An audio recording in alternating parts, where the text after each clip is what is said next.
Muy buenas noches a todos. Tengo el honor de dirigir la presentación del volumen 76 de la Biblioteca de Arbitraje del estudio Mario Castillo Freire, titulado El rol de los derechos humanos en el arbitraje internacional de inversión, cuya autoría corresponde al doctor Nicolás Alarcón Loaiza. Obra a cuyo texto pueden acceder libremente mediante nuestra página www.castillofreire.com en la sección Biblioteca de Arbitraje.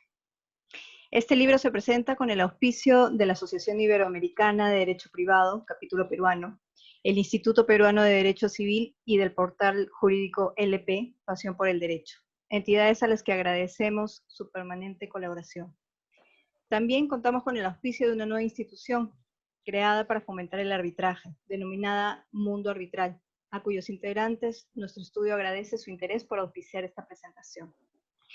En primer lugar, hará uso de la palabra el doctor Luis Alfonso García Corrochano Moyano, decano de la Facultad de Derecho de la Universidad Peruana de Ciencias Aplicadas, UPC, miembro y vicepresidente del Comité Jurídico Interamericano de la Organización de Estados Americanos, OEA, vocal titular y expresidente del Tribunal Superior de Responsabilidades Administrativas de la Contraloría General de la República, y profesor de Derecho Internacional Público en la Universidad Peruana de Ciencias Aplicadas y en la Academia Diplomática de Perú.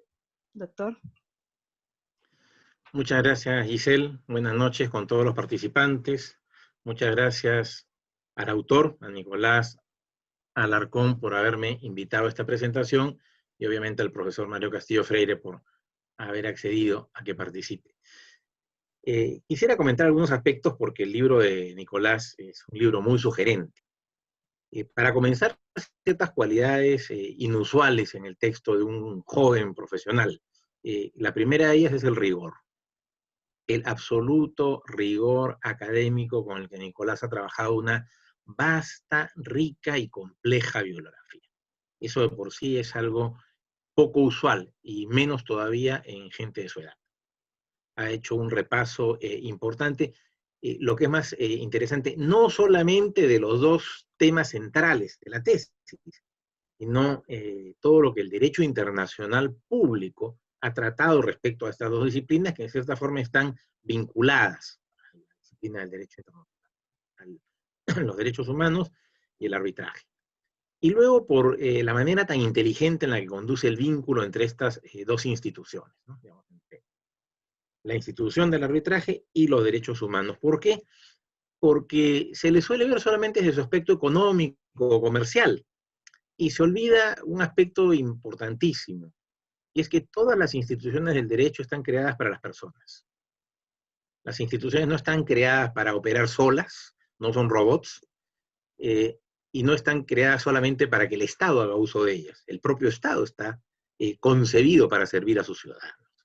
De manera que a partir de ahí ya empezamos bien porque Nicolás atiende al punto central, es decir, las instituciones en el derecho están destinadas a las personas, a los seres humanos.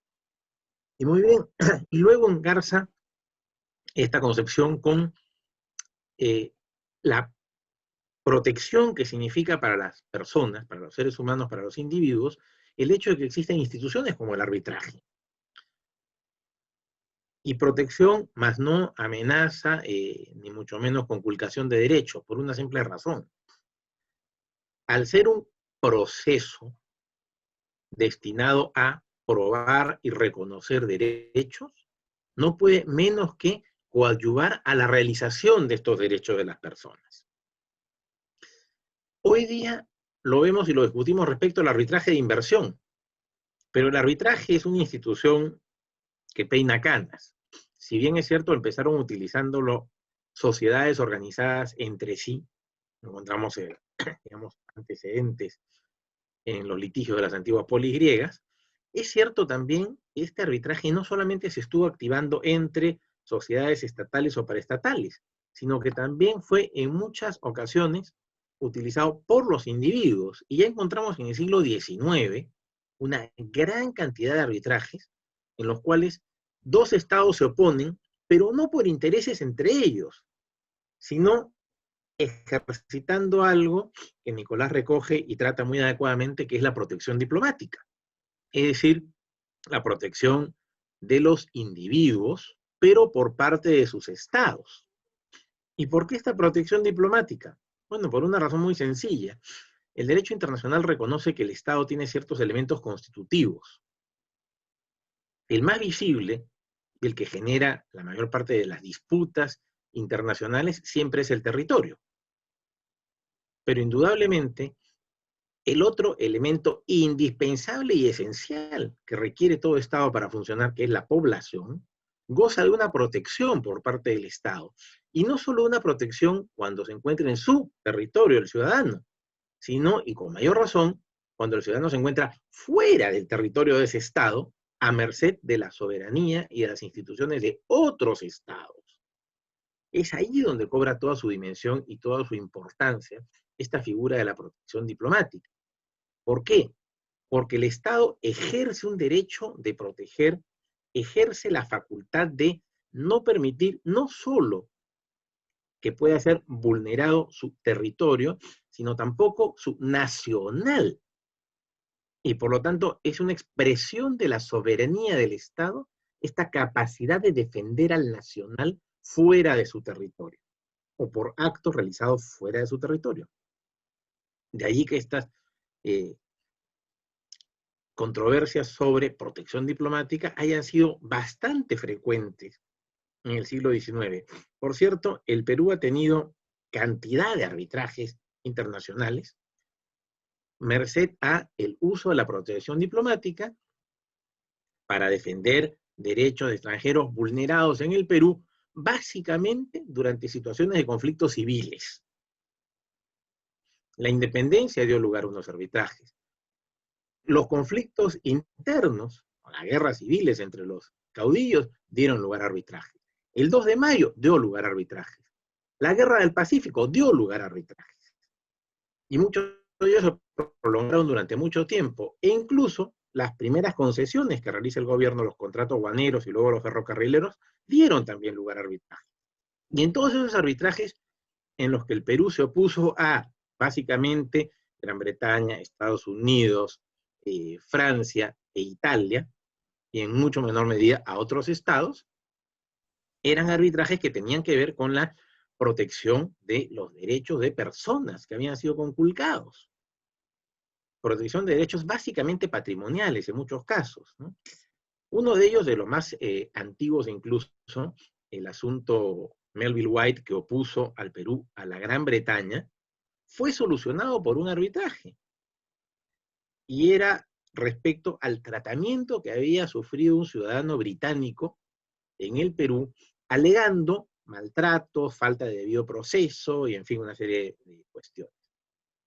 Lo interesante de este arbitraje no es que se llevara un proceso y que el Perú lo ganara, lo cual es bastante inusual en estos casos porque usualmente los estados pierden estos arbitrajes cuando son ellos los responsables de haber violentado los derechos de las personas.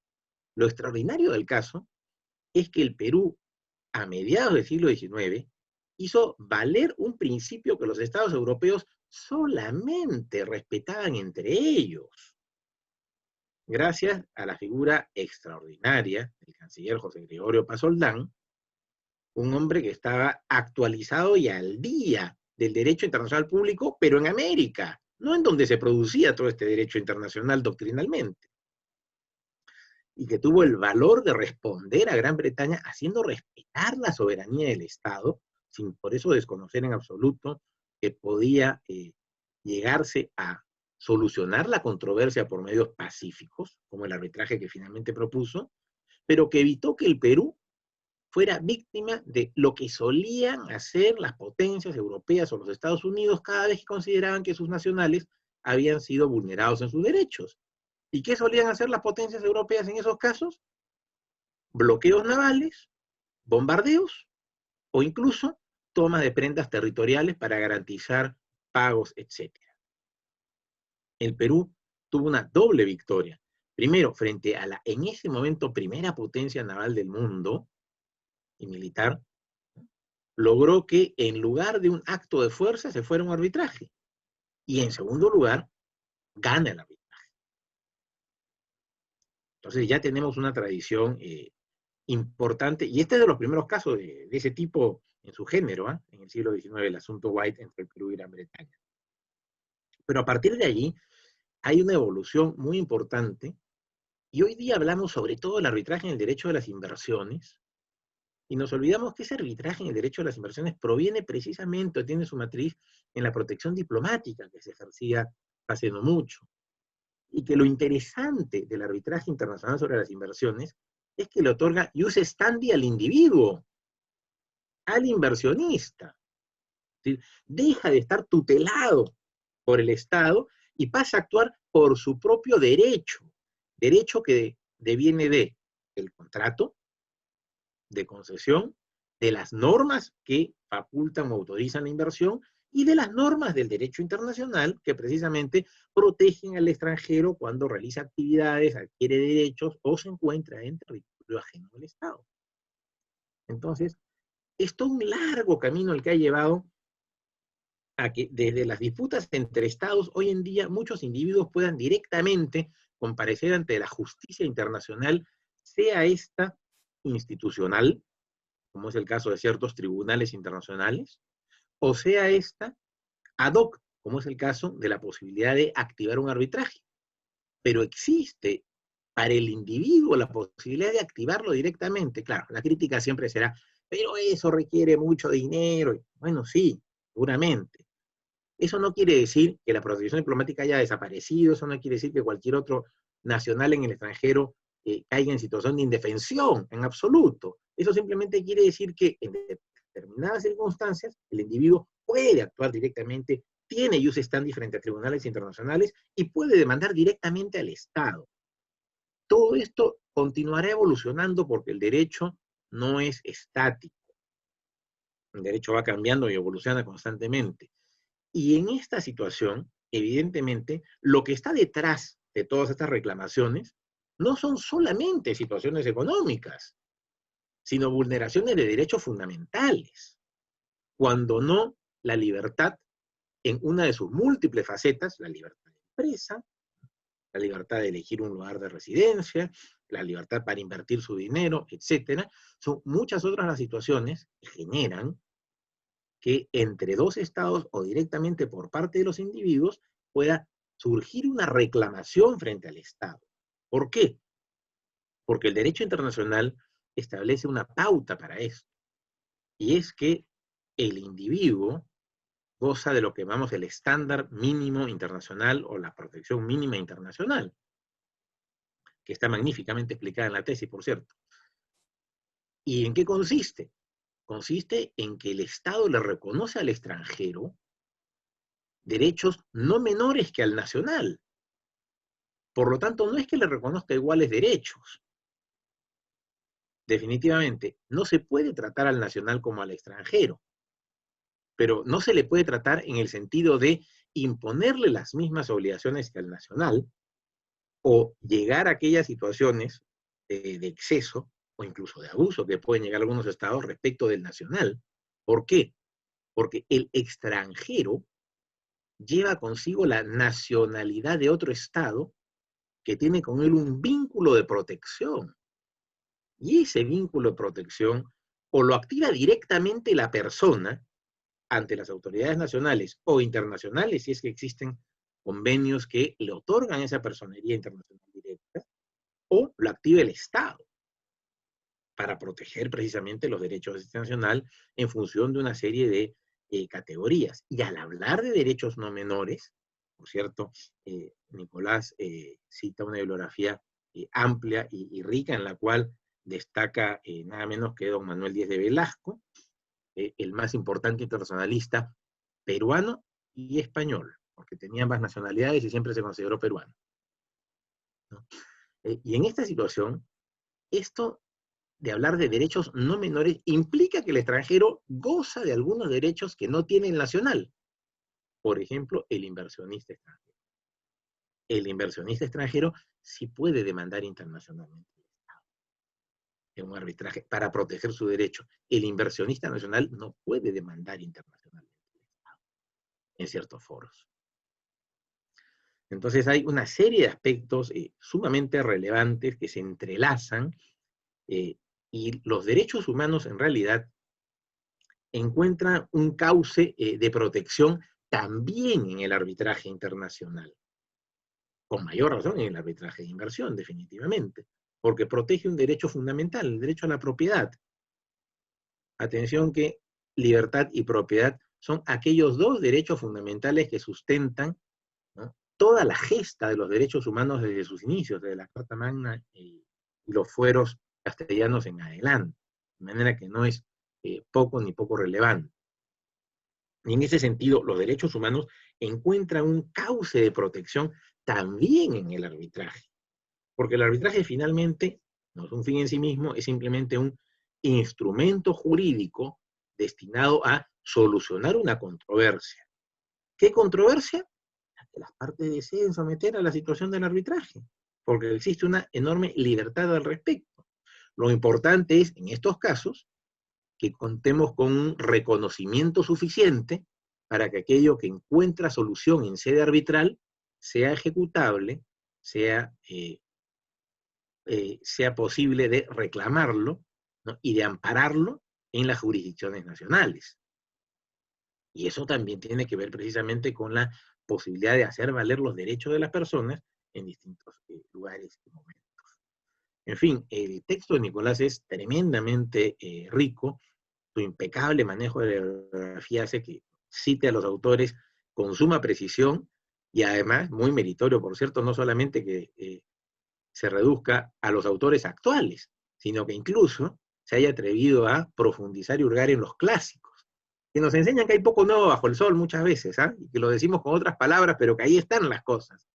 El derecho internacional ha avanzado indudablemente en los últimos 250 o 270 años, pero ahí en Batel, a quien cita Nicolás, ya encontramos prácticamente todo el derecho y tan bien explicado que hasta da vergüenza atreverse a seguir haciéndolo después de él, aunque algunos hemos tenido el atrevimiento, ciertamente, ¿no? Felicitaciones, Nicolás, es un texto sumamente rico.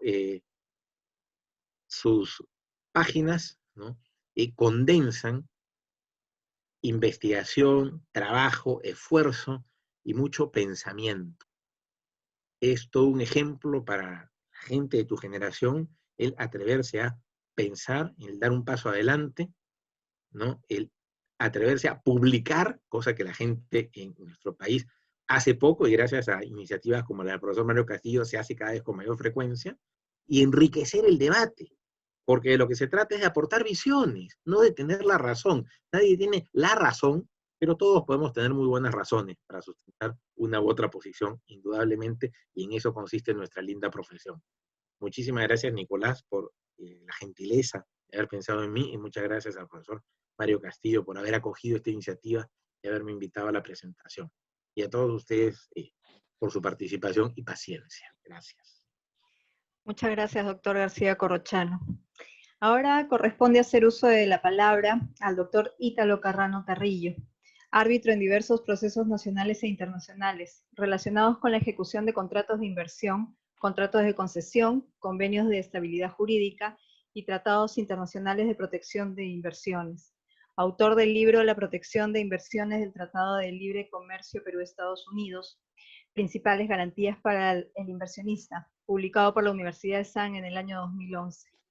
El doctor Carrano se tituló de abogado en la Pontificia Universidad Católica del Perú y cuenta con un LLM de la New York University School of Law y un MBA en el Adolfo Ibáñez School of Management. Adelante, doctor.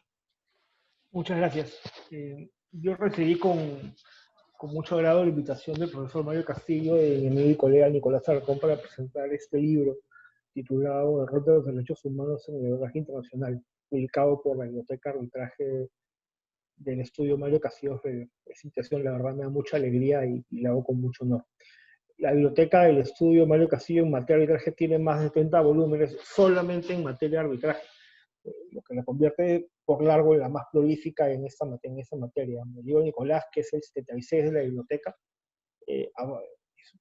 digamos, pone puntos sobre las IES con el tema de protección de inversiones, en una biblioteca que además tiene temas vinculados a arbitraje sobre construcción, prueba y sin duda reglas de procedimiento.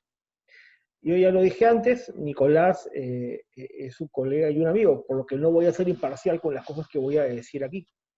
Él es asociado de mi firma, de la firma en la que soy socio, en Rodrigo Elías y Medrano, acá en Lima, donde hemos compartido y seguimos compartiendo el quehacer diario en materia arbitral. Las discusiones con Nicolás han sido largas, muchas de ellas ardorosas, porque a mi buen amigo Nicolás le gusta el debate y le gusta, digamos, mostrar su opinión. El tema a presentar para mí es muy grato. En el 2011, como mencionaban hace un rato, yo preparé de manera muy entusiasta y con bastante menos pergamino de lo que tiene Nicolás un libro sobre protección de inversiones sobre la base del Tratado de Libre Comercio Perú-Estados Unidos. Con ello entiendo perfectamente todas las dificultades que debe haber atravesado Nicolás para poder sacar este libro. Entiendo las horas invertidas, las noches de reflexión, las correcciones, los favores pedidos a amigos que están afuera, universidades o estudios de abogados afuera, con la finalidad de conseguir más y más bibliografía, más y más casos, las dudas, los cambios de opinión, las dudas nuevamente y otra vez las correcciones, para finalmente ver la emoción de haber publicado el libro. El problema que plantea el libro no puede ser sino de lo más actual. La protección de inversiones y la protección del inversionista extranjero está en boca de todos hoy en día. Y no solo para los entusiastas de este tema como yo. Este tema está en boga en el Perú, en Latinoamérica y hasta en sitios donde antes no existían controversias respecto a inversiones como España, donde todos conocemos la gran cantidad de casos que existen respecto a empresas de energía renovable. También tengo que tener en cuenta que esta materia sabemos que es sumamente relevante hoy en día. Lo digo nuevamente para los entusiastas y que siguen las noticias respecto a temas relacionados con protección de inversiones, por todos los casos que se han generado o se podrán generar en el futuro respecto a medidas gubernamentales tomadas durante la pandemia y que ya han empezado a ser cuestionadas por inversionistas en diversas partes del mundo. Para los aficionados a este tema, como yo, seguimos con atención esas medidas regulatorias que los inversionistas hoy califican como arbitrarias, injustas, expropiatorias, con afectaciones a legítimas expectativas, o que podrían recibir muchos otros términos que nuevamente los aficionados nos gusta utilizar en las discusiones que podemos mantener al interior del estudio. Discusiones que incluyen hoy también el uso de defensas que pensamos que ya estaban extinguidas y que de alguna forma vuelven a renacer, como las medidas de seguridad pública, el estado de necesidad y la extensión al derecho a regular de los estados, tema que además Nicolás toca de manera muy interesante en su libro. Paso al contenido del libro. A mí me pasó que al redactar el libro que yo preparé, como lo ha hecho Nicolás, me era difícil encontrar fuentes confiables e internacionales para poder entender los derechos que los inversionistas tienen al momento como consecuencia de los tratados de protección de inversiones. La gran pregunta en ese momento era qué era trato justo equitativo, qué era una discriminación, qué era un clipping expropriation, entre otras materias.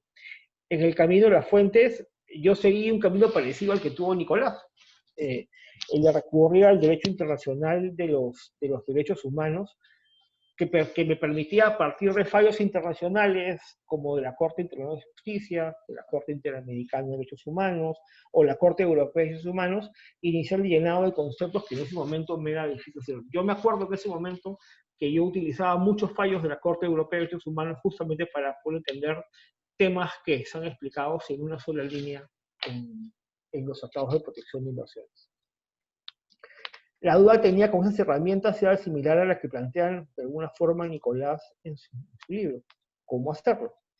Tomando en cuenta esta discusión común que existe en derecho internacional respecto a la fragmentación del derecho internacional, la gran pregunta es ¿qué podía hacer? Cuando me refiero a fragmentación del derecho internacional me refiero justamente al fenómeno en el que existen diferentes entes internacionales independientes con distintos sets de normas y distintas preocupaciones que tiene cada uno de los órganos al momento de enfrentar las materias a su cargo.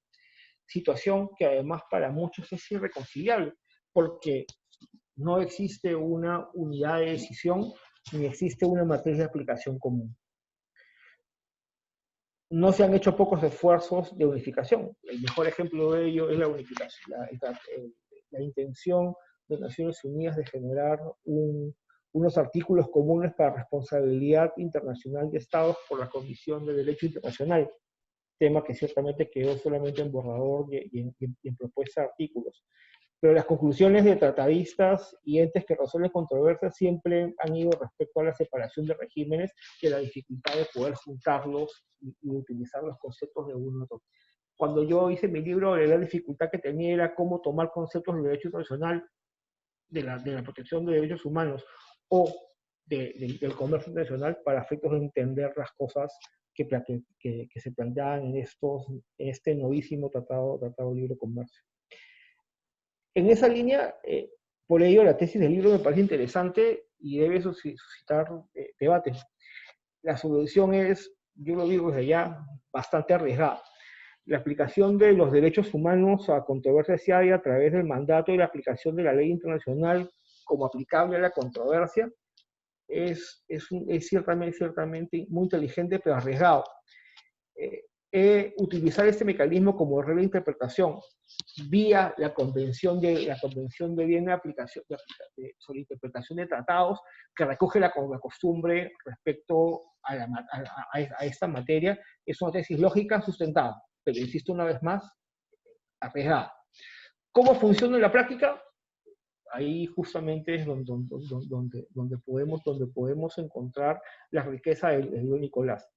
El autor sugiere prudencia, y yo creo que igual la redundancia es prudente hacerlo. Yo he usado fallos de derechos humanos más de una vez para sustentar casos de inversión, con resultados de diferente tipo, y nunca buscando una decisión en concreto, sino más bien como tratando de utilizar esto como herramienta interpretativa. El autor, Nicolás, da un paso más. Él propone un test de razonabilidad que permitiría a los tribunales decidir en los casos en los que aplica la normativa de derechos humanos como base para resolver la controversia. Sin duda un método novísimo. Una profesión inteligente, pero nuevamente arriesgada, que genera debate y malestará a los prácticos como yo, que piensan que el derecho internacional de las inversiones es una rama autárquica que solo quiere proteger al inversionista y que solo busca solucionar temas muy concretos derivados de los tratados de protección de inversiones. Sin duda es un muy bonito debate que el libro de Nicolás me ha hecho repensar conclusiones que yo ya tenía asumidas hace mucho tiempo y que me ha hecho repensarlas. Pero lo más importante es que generará un debate útil para el futuro de las controversias en materia de inversiones. Muchas gracias por la invitación y enhorabuena, Nicolás. Felicitaciones por el libro. Muchas gracias, doctor Carrano. A continuación, hará uso de la palabra el autor del libro, doctor Nicolás Alarcón Loaiza, quien es abogado por la Universidad Católica San Pablo, titulado con los máximos honores. Cuenta con estudios de posgrado en arbitraje internacional comercial y de las inversiones, en Derecho Internacional de los Derechos Humanos y Derecho Internacional Humanitario, por el Washington College of Law de la American University. Actualmente se desempeña como asociado en el estudio Rodrigo Elías Medrano. Las líneas de investigación del doctor Nicolás Alarcón se centran en temas de interacción entre los derechos humanos y el derecho de las inversiones y empresas. Doctor. Muchísimas gracias Giselle, porque creo que es importante decirlo, has estado detrás de las coordinaciones logísticas para hacer esto realidad, así que quería agradecerte por eso. He prometido que no voy a hablar mucho, así que voy a tratar de ser breve en mi intervención, y sin embargo quería comenzar haciendo esta reflexión que me suscitaba escucharlos a ustedes tres. Creo que ejecutar una investigación, publicarla y luego tener la posibilidad de presentarla, es algo que no ocurre gratis y es algo que no ocurre a esfuerzo de una sola persona, sino es algo que se hace realidad sin duda alguna, y así lo experimento yo gracias al esfuerzo y a la colaboración y al apoyo de muchas personas. Y por eso quería agradecer a algunas personas. Ciertamente no voy a poder agradecer a todas las personas que tengo ahora en la cabeza, pero sí me gustaría soltar algunos nombres. En primer lugar, al doctor Mario Castillo. El doctor Mario fue jurado de mi investigación de pregrado que diera lugar a este libro, pero además tuvo la gentileza y la apertura de ofrecerme este espacio académico para publicar mi investigación.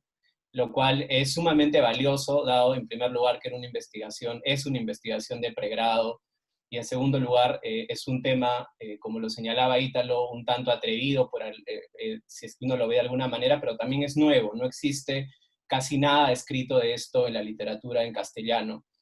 Y sin embargo el doctor Mario siempre tuvo la apertura de ofrecerme este espacio, que creo además hay que decirlo en el marco de un espacio académico que él propicia sobre el arbitraje en el Perú, y que encuentro personalmente sumamente valioso, porque creo que de arbitraje se suele hablar mucho desde una perspectiva, si se quiere, práctica, pero hay una deuda pendiente en pensar y repensar el arbitraje desde espacios académicos, cosa que el doctor Mario Castillo propicia desde esta iniciativa. Quiero agradecer también al doctor García Corrochano y a Ítalo por la gentileza de estar aquí, de darme su tiempo. Sé que en estas circunstancias no necesariamente uno tiene más tiempo que antes, y sin embargo siempre han tenido la apertura de estar aquí presentes y de comentar mi investigación. Cuando el doctor Mario me preguntó si tenía alguien en mente para la presentación de libros, sin duda alguna solté los dos nombres, porque les tengo estima a ambos y además mucho respeto por su trayectoria profesional y académica. Quiero agradecer también al estudio Rodrigo Elías y Medrano.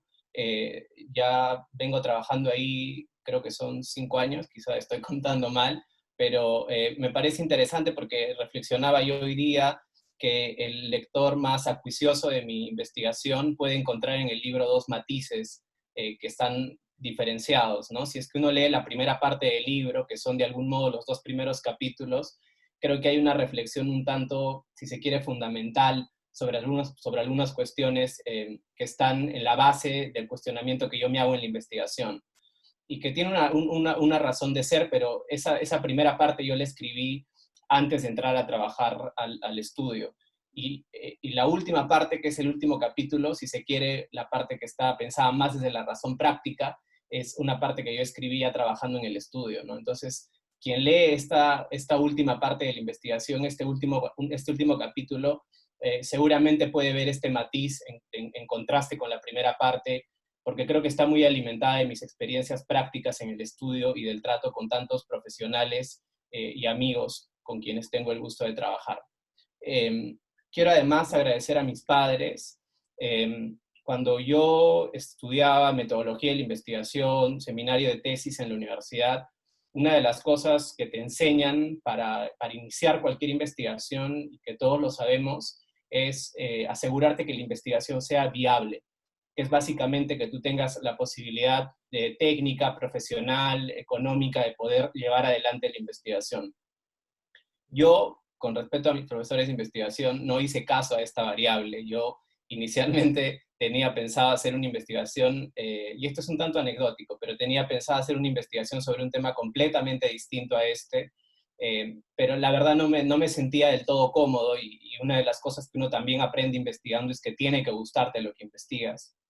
Y por algunas cuestiones múltiples, yo caí en algún momento en un libro en inglés escrito, bueno, dirigido por el profesor Dupuy, que era un libro que hablaba de derechos humanos, derecho internacional de las inversiones y arbitraje. Así está titulado el libro, es un libro colectivo en inglés, de lo poco que se había escrito en ese momento, y estoy hablando del 2015. Y me enamoré del tema, me pareció un tema increíble, me pareció que había una puerta ahí que se estaba abriendo, y yo quería de algún modo ayudar a que la puerta se siga abriendo.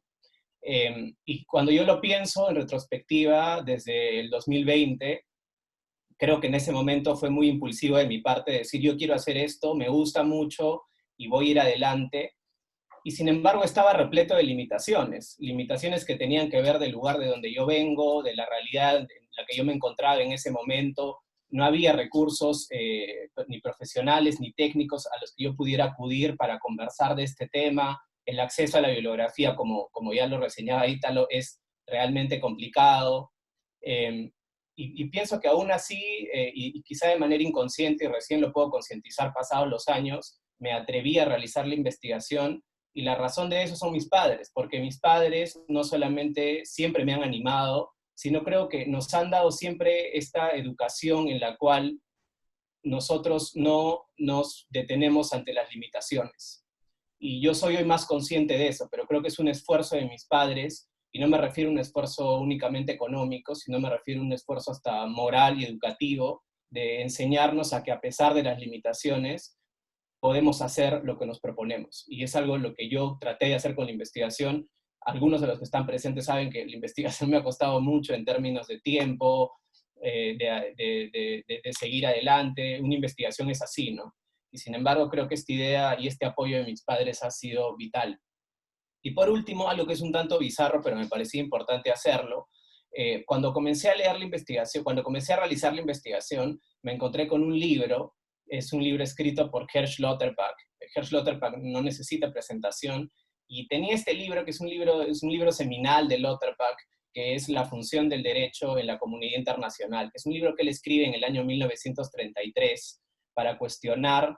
Él venía a estudiar, venía escapando de Polonia, ¿no? Y termina sentado en el Reino Unido, donde hace su carrera, y ahí publica esta investigación en el 33, en la función del derecho en la comunidad internacional, donde él cuestiona lo que era en ese momento una suerte de doctrina de justiciabilidad, porque había un sector del derecho internacional en ese tiempo que sostenía que los conflictos donde se estuviese involucrada la soberanía de los estados no podían ser justiciables, no podían ir a resolución de un órgano jurisdiccional.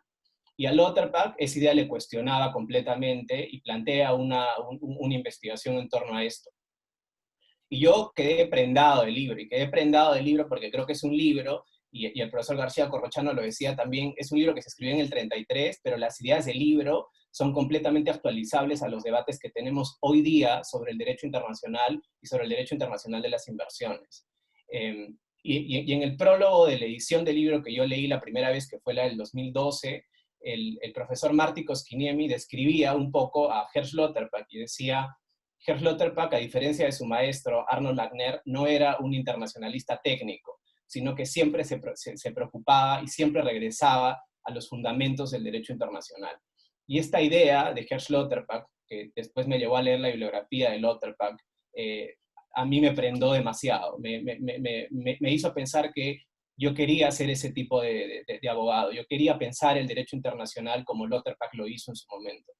Y Lauterbach evidentemente no está dentro de los asistentes de esta presentación, pero en algún momento, de algún modo también le tengo una deuda a él y al pensamiento de Lauterbach que me lleva a hacer esta investigación.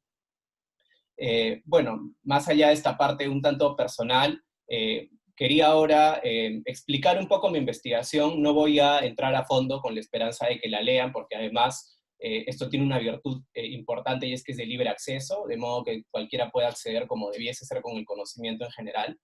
Pero voy a dar unos lineamientos que me permiten a mí quizás presentarles a ustedes mi investigación, y a ver si así también los animo y las animo a que puedan revisarlo. En primer lugar, quiero preguntarme con ustedes por qué es que hay que investigar, o por qué es que hay que preguntarse sobre el rol de los derechos humanos en el derecho internacional de las inversiones. Creo yo que alguien que ya entra un poco a materia de investigación se da cuenta que la razón está en la práctica, que la interacción existe hoy y es una cuestión fáctica.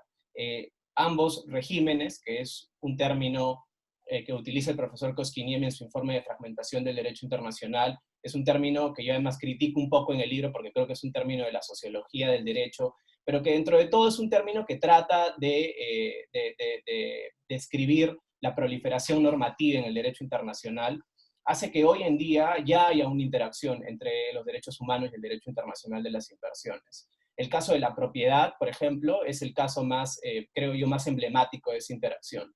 Probablemente no en el sistema interamericano, pero en el sistema europeo, el Tribunal Europeo ha desarrollado una copiosa jurisprudencia en materia de protección al derecho a la propiedad de personas jurídicas, que tiene que ver de algún modo con la protección o la prohibición de expropiación que encontramos en tratados de inversión o en tratados de comercio con capítulos de inversión. Y es muy interesante porque eso da lugar a una problemática que también describe en mi libro de procesos paralelos. Si es que se puede denominar a esto procesos paralelos, la respuesta, o mi respuesta, está en el libro, entonces ahí la verán. pero que en la práctica se ve, y se ven casos tan emblemáticos como por ejemplo el caso Yukos contra Rusia, que es un caso que tiene arbitrajes de inversión, múltiples arbitrajes de inversión, pero también tiene procesos ante el Tribunal Europeo de Derechos Humanos por vulneraciones al derecho a la propiedad. Entonces creo que la interacción ya está también en el centro del derecho internacional de las inversiones. Yo me refiero a algunas decisiones que están actualizadas hasta diciembre del año pasado, porque hay un par de decisiones más, porque este es un tema que yo creo que evoluciona hasta más rápido que la pandemia, pero hay decisiones donde los tribunales arbitrales de inversión ya responden argumentos planteados por los estados en materia de derechos humanos. Y la razón es simple. Los estados tienen obligaciones en materia de derechos humanos y también tienen obligaciones en materia de protección de la inversión extranjera directa. Y lo cierto es que los estados hacen esfuerzos regulatorios, hacen esfuerzos de política pública para poder responder y poder cumplir con ambas obligaciones. Y si es que por diversas razones incumplen con obligaciones en cualquiera de estos marcos normativos, estos marcos normativos están desarrollados al punto que tienen órganos jurisdiccionales para analizar si es que el Estado ha incurrido en un supuesto de responsabilidad internacional. Y lo cierto es que ambos, a pesar de que surgen de un punto común que está explicado en el primer capítulo de mi investigación, que es la protección, la protección diplomática y el trato a los extranjeros, tienen hoy un desarrollo propio y un desarrollo que camina en paralelo y que sin embargo de algún modo se interacciona, y se interacciona porque ciertamente las inversiones tienen un efecto en el lugar donde se ejecutan y por ende pueden levantar argumentos, los estados pueden levantar argumentos en materia de derechos humanos en un proceso arbitral de inversión. Y lo cierto es que ya hay decisiones donde los tribunales arbitrales se han enfrentado a este tipo de argumentos. Creo yo que el razonamiento de los tribunales arbitrales en este punto es aún muy incipiente, pero también lo son los argumentos de los estados. Creo que en la medida que los estados sofistiquen más sus argumentos, los tribunales arbitrales de inversión se van a ver en la obligación también de poder analizar de manera más detallada cómo es que interactúan las normas de derechos humanos con el régimen de inversión.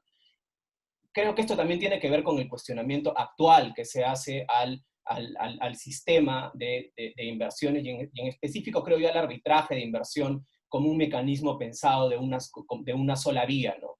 Con esta idea paradigmática del derecho internacional de las inversiones como únicamente tutelando derechos de los inversionistas, que ciertamente es así. Yo no me atrevería a decir que no lo es porque en statu quo el derecho internacional de las inversiones es eso, es un mecanismo, es un conjunto normativo que está hecho, está pensado y existe para tutelar los derechos de inversionistas extranjeros. Pero eso no quiere decir que no se esté moviendo en una dirección distinta.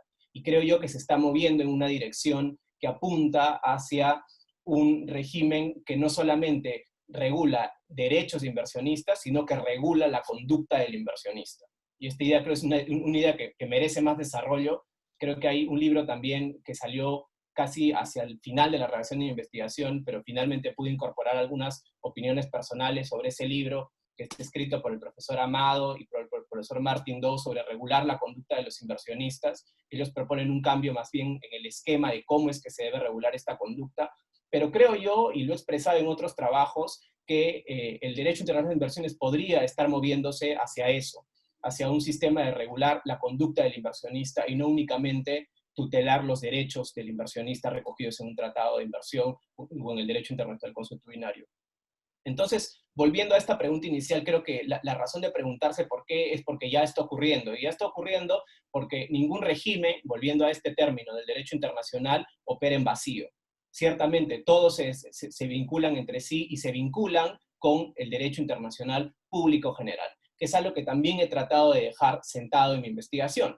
Mi preocupación no era una preocupación de lo que en otro trabajo he denominado como visiones divergentes del derecho internacional, es decir, una lectura del derecho internacional de las inversiones desde el derecho internacional de las inversiones o del derecho internacional de los derechos humanos desde el derecho internacional de los derechos humanos, sino una lectura de ambos regímenes desde la cobertura amplia del derecho internacional público.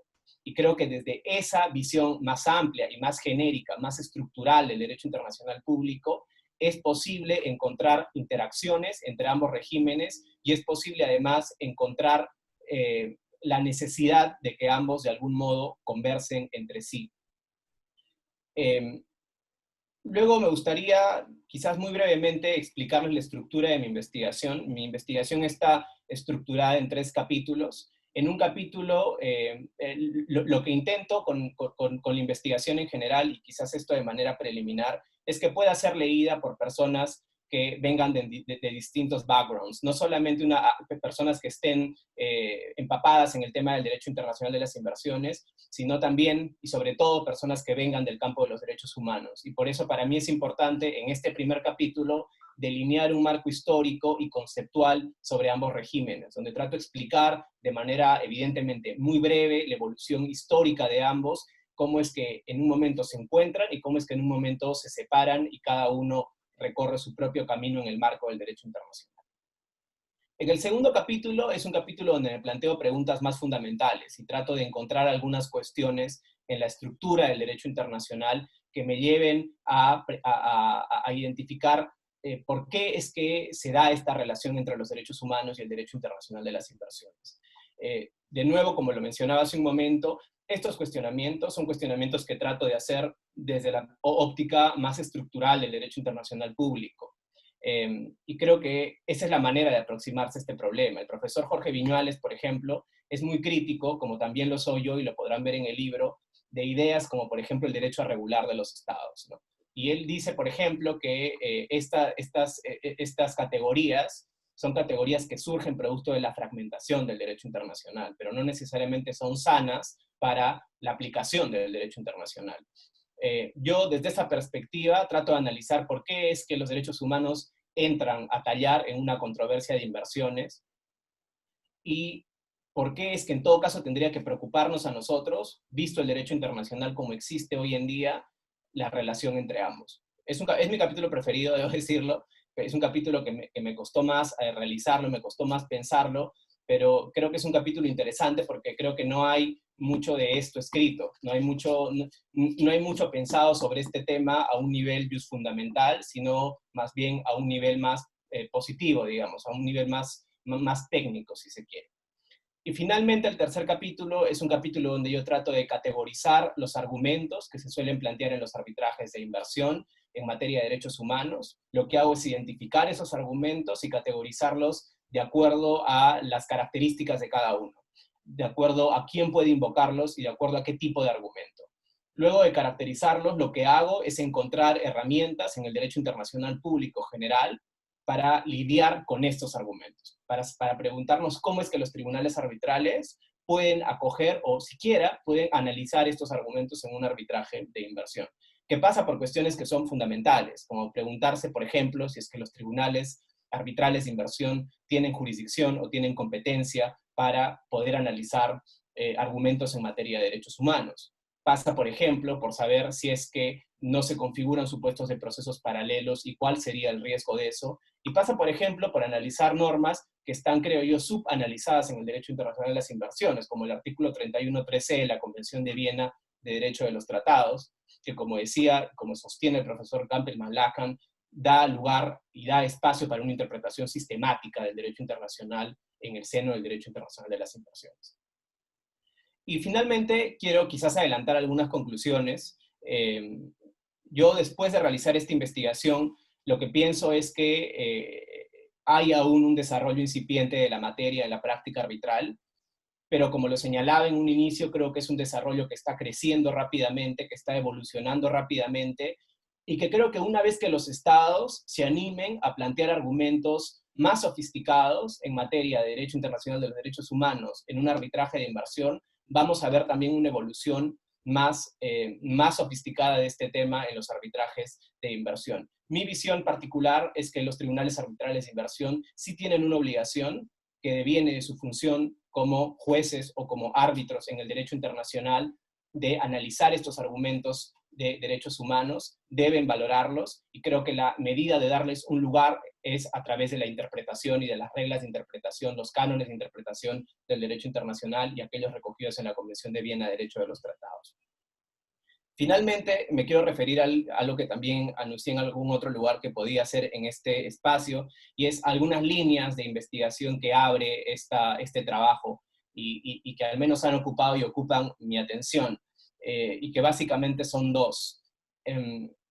Una de ellas es el rol más específico, quizás más invasivo y más creciente que tienen los derechos económicos, sociales y culturales, los llamados DESC o DESCA, en el derecho internacional de las inversiones. A diferencia de los derechos humanos, digamos, de corte más civil, cuya injerencia en el derecho internacional de las inversiones es un poco más limitada, creo que la gran cuestión estará en cómo es que las obligaciones de Estados en materia de DESCA van a encontrar su camino en el arbitraje de inversión. Y creo que un ejemplo muy claro, en un artículo muy breve que he escrito hace poco, sobre cómo es que van a ingresar estas normas, es a través de la labor prolífica del Comité de Naciones Unidas en materia de DESC, y que ya tienen algunas decisiones en peticiones individuales y también ya tienen algunos comentarios generales. Y me interesa, por ejemplo, el comentario general 24 del Comité de DESCA, que tiene un párrafo en el cual se dedica exclusivamente a hablar del derecho internacional de las inversiones. Creo que aún la posición, visto desde los derechos humanos, es que debiera haber una suerte de subordinación del derecho internacional de las inversiones a los derechos humanos. Una perspectiva que no comparto, porque creo que no es posible en el derecho internacional, y porque creo que además en la práctica es completamente inútil pretender subordinar a los actores de un régimen a través de decisiones tomadas en un foro completamente distinto. Pero creo que la evolución de la jurisprudencia internacional en materia de DESCA, lo que también va a ocurrir en el sistema interamericano, dada la línea reciente jurisprudencial de la Corte Interamericana que permite justiciabilidad amplia de DESCA, va a abrir una puerta de discusión, o más bien va a abrir una oportunidad para que los estados traigan esa jurisprudencia y traigan esas obligaciones más detalladas al arbitraje de inversión. Y una segunda línea de investigación que me parece muy interesante es el campo de empresa y derechos humanos, que creo yo es un campo que se presta mucho a cuestionarnos si es que los inversionistas tienen también obligaciones en materia de derechos humanos. Creo que no existe aún un derecho obligatorio o un derecho duro, digamos, que arroje en positivo a esta pregunta, pero existen diversos intentos que van en esa línea, ¿no? Hay un tratado que se discute hoy en el seno de Naciones Unidas sobre empresa y derechos humanos, y el borrador cero de ese tratado tenía, no sé si es el artículo 5 o 6, pero tenía un artículo que hablaba expresamente de derecho internacional de las inversiones, y de nuevo intentaba ligar a los tribunales arbitrales de inversión a las obligaciones o al cumplimiento de la responsabilidad. No hablamos de obligación en ese campo, sino de responsabilidad de los inversiones, o de las empresas, de las corporaciones en materia de derechos humanos.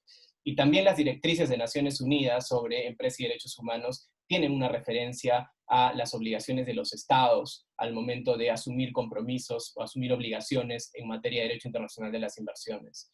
Y básicamente la directriz 9 compele a los estados a que al momento de adquirir estos compromisos tengan en cuenta sus obligaciones en materia de derechos humanos. Y esto creo yo que es muy interesante, quizás ya no como un análisis como el que realizo en mi investigación, que es un análisis desde el razonamiento de los tribunales arbitrales, sino desde un análisis previo, y es un análisis sobre cómo es que los estados diseñan tratados de inversión. Y creo que ya hay tratados de inversión muy interesantes, como por ejemplo los tratados más actuales del continente africano, o por ejemplo el modelo de tratado de los Países Bajos, que incorporan obligaciones muy interesantes en materia de derechos humanos, o que si uno las lee, se da cuenta que son realmente obligaciones en materia de derechos humanos.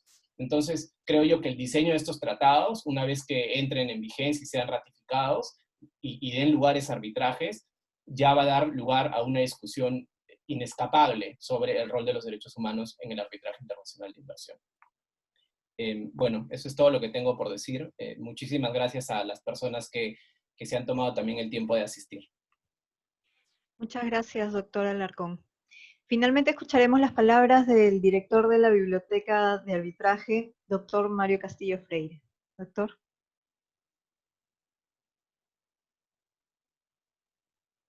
Sí, bueno, muchas gracias. En primer lugar, muchas gracias a Nicolás, a Ítalo y a Lucho por las palabras que han vertido esta noche, y a Giselle por la conducción, y a alguien que no se le está viendo, que es Macarena Ruiz González, que es quien ha visto los aspectos técnicos de esta conferencia. A mí me correspondió por suerte ser decano 2 años en la Facultad de Derecho de la Universidad Católica San Pablo de Arequipa, ¿no? Iba y venía, era una situación un tanto peculiar, ¿cierto?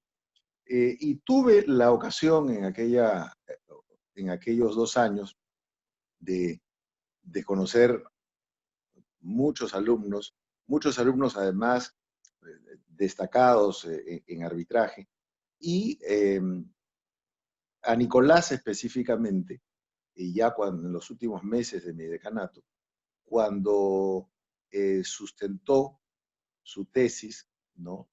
Que es la base del libro que presentamos esta noche. Cuando terminé de leer la tesis, ¿no? Luego el libro de Nicolás, la primera conclusión que yo tuve a nivel, digamos, de editor, es que este tenía que ser un libro de la biblioteca de arbitraje. Entonces yo le ofrecí definitivamente a Nicolás publicarlo luego de su graduación.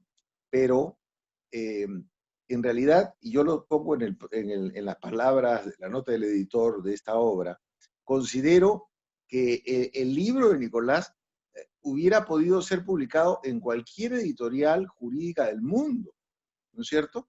Porque este tema, y eso se deduce de las intervenciones de los profesores que han hecho uso de la palabra, de Ítalo Carrano, de Luis García Corrochano, el tema es un tema de vigencia e importancia, obviamente no solo en el Perú, sino en cualquier lugar del mundo. Y además la calidad de la obra, la manera como ha sido redactada, la bibliografía, ¿no? Tan actualizada que ha sido empleada para trabajarla por Nicolás, hace que esta obra sea un lujo el haberla incorporado en la biblioteca de arbitraje, ¿no? Y además, digamos, la preocupación de Nicolás es tan grande por su actualización que mientras corría el proceso de edición, ¿no? Se preocupaba por si se demoraba y todo para que no quede desactualizada, lo que demostraba además una gran preocupación académica y profesional del autor. Quiero además señalar que este tipo de investigaciones de una calidad tan alta, ¿no? Deben ser necesariamente publicadas, y sobre todo si esta investigación se basa en una tesis para alcanzar el título de abogado.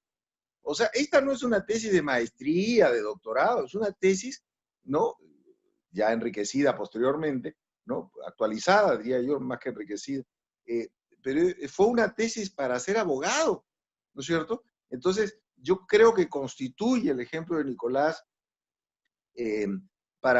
constituye la tesis de Nicolás un ejemplo para muchas personas de que la mejor carta de presentación para ingresar a la profesión no necesariamente es el tema más fácil, sino el tema más difícil, el tema que académicamente reporta más esfuerzos al autor o al exalumno universitario, porque sin duda será aquel que reporte también mayores provechos en lo académico y en lo profesional, y una mayor trascendencia, ¿no es cierto? Las buenas tesis convertidas en libros son buenos libros, y estos buenos libros hay que ponerlos a disposición de todos. En ese sentido también hay que agradecer la generosidad de Nicolás de permitir no solo que la obra se imprima en físico, como lo hemos hecho a fines del mes de enero de este año, sino que además esté publicada con acceso libre para todo aquel que quiera leerla en la página web de mi estudio, ¿no? Y era la primera tarjeta de invitación,